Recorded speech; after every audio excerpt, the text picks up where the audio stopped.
Right, let's stay with Tumelo Machogo. He is today with Bongani Bongo, who has been released on bail of 10,000 rand. Let's cross live to him in Mbombela. Tumelo, over to you. We are not clear on what I must be charged about today. So having run a case for the past decade, and you call me here today and you tell me that you are still going to add some charges, you are still going to do this and that, you are still going to add other people, I think it's malicious. But we will, at the right time, expose the people who are dealing with this. When the time is right, we are going to do so. But I'm very happy that finally we are dealing with this matter. Because you will remember that when I was appointed a Minister of State Security, 2 days later he was corrupt in Mpumalanga, which was nonsense. I have never been corrupt, and I will never be corrupt. Not me, not my family. My parents can't read and write. So I got to the university through assistance of comrades. When I came back, I had to assist all my siblings. My siblings are quite educated. My younger brother is running an auditing firm, is an accountant. My younger sister is a lawyer. So I had to take care of the siblings because my father left me with them to improve our family. So I'll never participate. I'll never participate in issues that relate to corruption. And I'm not corrupt. So this to you is all political, and who do you think is responsible? You're saying in due time you'll expose them.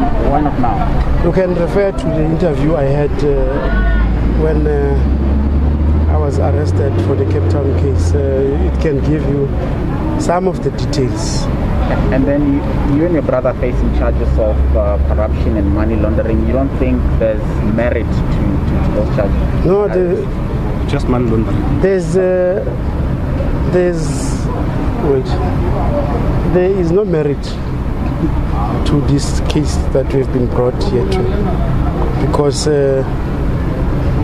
what we've had in here, that is why you have heard that out of all the people who are inside,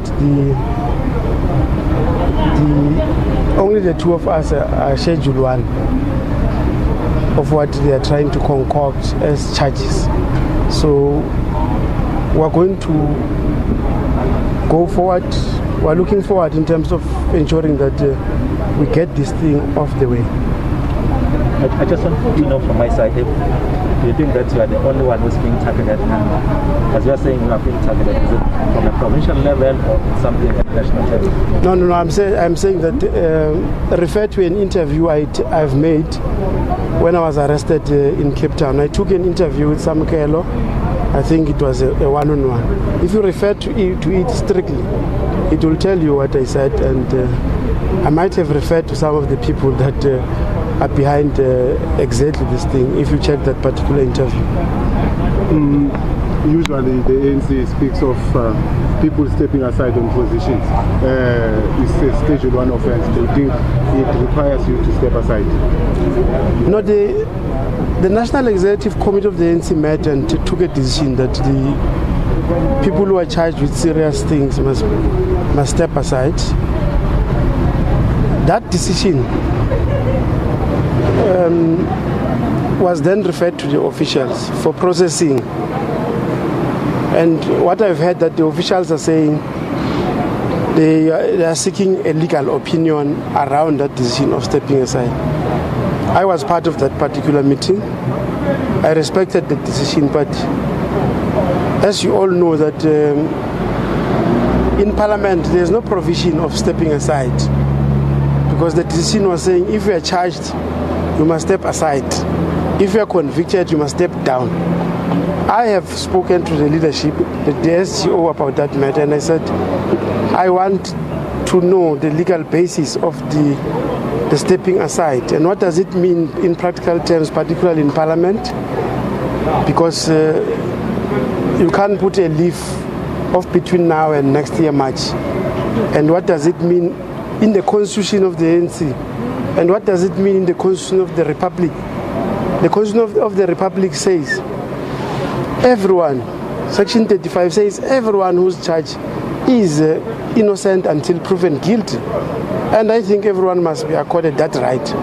Why everyone must be accorded that right? Because this Constitution was fought for by the ANC. The ANC took 82 years fighting for these rights that are in the Constitution. Between 1912 and 1994, it constitutes 82 years of a serious fighting for the rights that are enshrined in the Constitution. So between 1994 and now, it's about 26 years. It cannot be us now, after fighting for so many years, entrenching a constitution, then we say no, people are presumed guilty until they prove themselves innocent. Because effectively, if you decide to step aside, it will mean we are guilty until you prove yourself innocent. Then it's against the law of this country. So we've got to do whatever we do, we must comply with the law of this country and other laws that are there.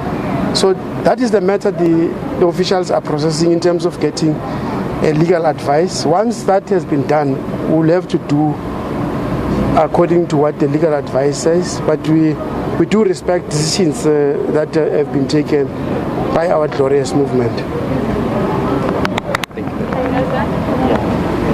Nzinga, there you have it, the former minister actually speaking to us here this morning after the appearance of in court. Come to Nzinga, we are just finished the press conference with us just this afternoon. They've been granted bail, him and his brother Sipho, they've been granted bail of 10,000 rand each. So the case has been postponed to the 4th of May in 2021. But the other accused are expected to appear also in court as just after lunch as the court proceedings continues inside. But we understand that the former minister and the MP, he's saying that he will try and prove innocent in this case. He's saying that the case is not that serious. That's why they were granted bail, because it's a Schedule 1 case. And he is saying that he knew that he was going to be granted bail this morning by the magistrate here. The magistrate is expected to hear more cases of the other 13 more people that are expected to appear in court in the next hour as the court proceed from now on in Nzinga.